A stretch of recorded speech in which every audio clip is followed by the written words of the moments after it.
आइए आज हमारे साथ नतियों पर बातचीत करने के लिए देश के दिग्गज रिटेल और साथ ही साथ इंस्टीट्यूशनल ब्रोकरेज हाउस और फाइनेंशियल सर्विसेज सेक्टर के एक बड़े ग्रुप मोतीलाल ओसवाल ग्रुप के सीईओ और को फाउंडर मोतीलाल ओसवाल साहब हमारे साथ कार्यक्रम में हो रहे हैं शामिल, जो पेशे से चार्टर्ड अकाउंटेंट है, बीएससी के पहले डायरेक्टर रह चुके हैं और इस कैपिटल मार्केट में करीबन करीबन 40 साल का लंबा गहरा अनुभव रखते हैं, लगभग हर एक तरह के कारोबार का। आइए एक बार जल्दी से आपके सामने नतीजे रख दूं जो कल बाजार बंद होने के बाद आए हैं। आय में 220% की बढ़त दिखी है, तगड़ा उछाल आया है, 1190 करोड़ से बढ़कर 2676 करोड़ रेवेन्यू पहुंचा है। ईबिटा जरूर आपको नजर आएगा नीचे 26% के आसपास का, जो 205 करोड़ पर पहुंचा है। मार्जिन घटकर 23% से 8% आए, लेकिन ऑपरेटिंग प्रॉफिट ये कमाल करता हुआ दिखा है, ये 25% बढ़कर पहुंचा है 660 करोड़ पर। यानी कि नंबर्स में कुछ इंटरेस्टिंग जरूर है। ओसवाल साहब हमारे साथ जुड़ चुके हैं। सर गुड मॉर्निंग, बहुत बहुत स्वागत है आपका, धन्यवाद जी बिजनेस पर समय देने के लिए। नमस्कार, धन्यवाद आपका, बहुत बहुत धन्यवाद। Always pleasure to you. Sir अब तो आपका स्टॉक वायदा कारोबार का भी हिस्सा है और उसके बाद पहली बार आपके नतीजे आए हैं, बाजार को पसंद भी आते दिख रहे हैं। जरा एक बार ये समझाएं कि एक तरफ ईबिटा और ईबिटा मार्जिन कम दिख रहे हैं लेकिन ऑपरेटिंग प्रॉफिट काफी मजबूत दिख रहा है, ये फर्क क्यों और कैसे? देखिए अनिल जी, जो एक हमारे जो मेन ऑपरेटिंग बिजनेस है और दूसरा एक जो हमारा इन्वेस्टमेंट है, ट्रेजरी बिजनेस है। तो ट्रेजरी बिजनेस से बाजार के हिसाब से आपको पता है कि हमारी काफी बैलेंस शीट जो है हम लिक्विड एसेट्स में रखते हैं इंस्टेड ऑफ, बाकी हमारे ऑप्शन है कि एफडी में भी रख सकते हैं, बट वो हमको लगता है कि एफडी में 5% रिटर्न आता है, लेकिन हमारे स्टॉक्स में हमारा कंसिस्टेंट करीब 8.5% रिटर्न आया है पिछले 10 साल में देखेंगे। तो हमारी ये स्ट्रेटेजी रही है कि भाई हमको जो भी कैपिटल चाहिए बिजनेस में, जो लार्ज कैपिटल चाहिए उसके लिए लिक्विड कैपिटल भी चाहिए हमको क्लाइंट बिजनेस चलाने के लिए।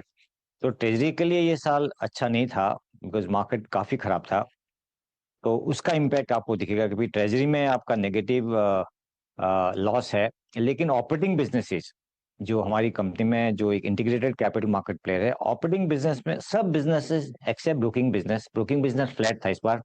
हालांकि मार्केट काफी ओवरऑल बहुत वॉलेटाइल था, वॉल्यूम कम हो गए थे, लेकिन उसमें भी हमने कोशिश की है कि भाई परफॉर्मेंस गिरे नहीं। एंड बाकी के जो बिजनेस है, asset management, private wealth management और capital market related investment, that business, उस बिजनेस में हमको बहुत अच्छा सक्सेस मिला है। तो ओवरऑल आई वुड से कि आपका ईयर ऑन ईयर भी बहुत अच्छा ग्रोथ है, ये all time high quarterly profit है, ईयरली ऑफ कोर्स प्रॉफिट है, सब पैरामीटर्स में अपने अपना मार्केट शेयर भी बढ़ाया है। और मुझे हिसाब से इन tough time it was very good year for us, हमारे लिए बहुत अच्छा साल था। बिल्कुल, और स्पेशली सर जब टॉप लाइन देख रहे हैं, रेवेन्यू 220%, हम सब सोच रहे थे कि वॉल्यूम्स कम है, मार्केट ढीले हैं, लोगों का मूड कम हो रहा है, टैक्सेस वगैरह बढ़ रहे हैं, लेकिन फिर भी इतनी दमदार रेवेन्यू ग्रोथ कैसे? सुनील जी देखिए, हमारा जो लार्जेस्ट बिजनेस है और जो हमारा सबसे ओरिजिनल बिजनेस है ब्रोकिंग बिजनेस, दो पार्ट के, इंस्टीट्यूशनल और रिटेल ब्रोकिंग, तो ओवरऑल मार्केट वॉल्यूम गिरा है, लेकिन हमने शिफ्ट किया कि वो ब्रोकिंग बिजनेस को भी एक जो सीजनल की जगह कैसे एक लिए नॉर्मल अच्छा बिजनेस, सॉलिड बिजनेस बनाए। तो उसमें हमने काफी फोकस किया डिस्ट्रीब्यूशन बिजनेस पे, क्योंकि लोगों के पास वेल्थ तो बहुत है। तो और ब्रोकिंग बिजनेस में शॉर्ट टर्म जब एडवांटेज नहीं होता इन्वेस्टर्स को, तो हमने कोशिश की भी लॉन्ग टर्म वेल्थ क्रिएशन में सबसे अच्छा तरीका है कि भी उनकी एसेट्स को हम कैसे डाइवर्सिफाई किया जाए, क्लाइंट्स का एसेट एलोकेशन कैसे किया है। सो डिस्ट्रीब्यूशन में बहुत फोकस था, इसलिए हमारी डिस्ट्रीब्यूशन रिलेटेड इनकम काफी बड़ी है हमारे जो ब्रोकिंग बिजनेस के पार्ट में। और दूसरा जो डिस्ट्रीब्यूशन रिलेटेड जो हमारी प्राइवेट वेल्थ बिजनेस है, उसमें तो आपने बहुत अच्छा ग्रोथ देखा है। और तीसरा हमारा जो बिजनेस है मेन, जो एसेट मैनेजमेंट का हाईएस्ट ग्रोथ, उस लार्जेस्ट, अभी नाउ सेकंड लार्जेस्ट बिजनेस है और उसमें सबसे बड़ा ग्रोथ आया है इस बार।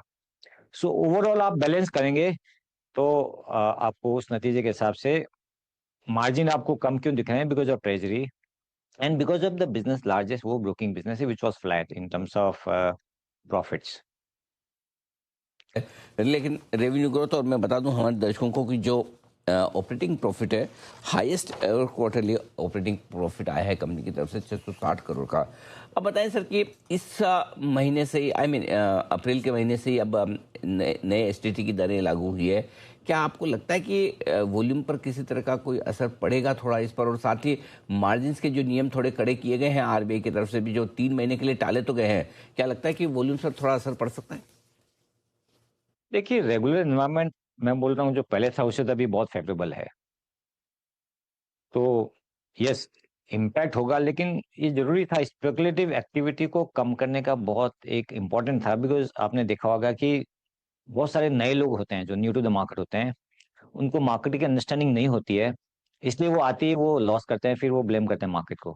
बट उनको बहुत ज़रूरी है देखना कि भई ये जो मार्केट है लॉन्ग टर्म में आपकी सेविंग्स का ज़रिया है, स्पेकुलेशन का नहीं है।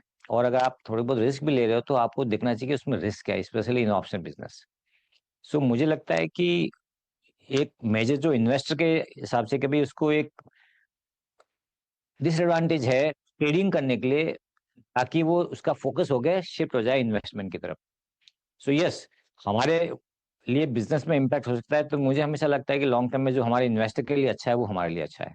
सो मैं तो इसको सपोर्ट करूंगा कि भाई ये जो बहुत सारा जो स्पेकुलेटिव वॉल्यूम है उसको कंट्रोल किया गया है, वो अच्छा मूव है लॉन्ग टर्म के लिए। शॉर्ट टर्म में ठीक है, आपने देखा है बहुत सारे रेगुलेटरी मेजर आते हैं शॉर्ट टर्म में मार्केट को इम्पैक्ट करते हैं, बट अल्टीमेटली मार्केट आप देखो साइज कहाँ से कहाँ पहुंच गया। बात है। वित्त वर्ष नया शुरू हुआ है 2027। एक बार जरा थोड़ा सा आपसे उसके बारे में आउटलुक और गाइडेंस चाहता हूँ। किस तरह की परफॉर्मेंस की उम्मीद रखें कंपनी से, या फिर क्या कुछ टारगेट आप लेकर चल रहे हैं? देखिए, quarter to quarter, year to year हम फोरकास्ट नहीं देते हैं, बट आप देखिए 10 साल का, मतलब मैं हमेशा बिजनेस सोचता हूँ तो 5 साल, 10 साल, 20 साल का देखता हूँ। तो लास्ट 10 साल का आप ग्रोथ देखेंगे ना, हिंदुस्तान में मुझे लगता है कि बहुत कम कंपनी होगी जहां पर 33% से प्रॉफिट आफ्टर टैक्स ग्रोथ हुआ है लास्ट 10 ईयर्स। 27 से 28% रेवेन्यू ग्रोथ एवरेज। कई साल 50% होता है, कई साल आपका ग्रोथ बहुत छोटा होता है। बट हम जब लॉन्ग टर्म के लिए देखते हैं तो पास्ट में अगर हमारा 33% प्रॉफिट ग्रोथ हुआ है, तो हमारी कोशिश ये रहेगी कि 20 से 25% एटलीस्ट कंपाउंडिंग ग्रोथ नेक्स्ट 5 से 10 साल हमारे प्रॉफिट में आएगा। तब हमको लगा कि हमने एक अच्छा काम किया है। तो हमारा फोकस हमेशा लॉन्ग टर्म पे है और लॉन्ग टर्म प्रॉफिटेबिलिटी पे है। और दूसरा, जो इन्वेस्टमेंट है रिसर्च में है, टेक्नोलॉजी में है, पीपल में है, ब्रांड में है, उसमें इन्वेस्टमेंट में बहुत फोकस है, ताकि हम लोग उसमें बहुत बेहतर काम कर सकें और हम लोग अपने बिजनेस को एक सॉलिड फाउंडेशन और ज्यादा उस फाउंडेशन को सॉलिड किया जा सके। ठीक बात है। ओसवाल साहब, बहुत बहुत धन्यवाद आपका हमें समय देने के लिए। और एक बार फिर से धन्यवाद अनिल जी। दमदार नतीजे पर आपको बहुत बहुत बधाई और कॉम्प्लीमेंट्स। और बाजार भी नतीजे पसंद करता हुआ दिख रहा है। 2.5% की अच्छी मजबूती मोतीलाल ओसवाल फाइनेंशियल्स के फ्यूचर्स में देखने को मिल रही है। वायदा कारोबार के टॉप गेनर्स में आज शामिल होता हुआ 800 के पार बढ़िया है।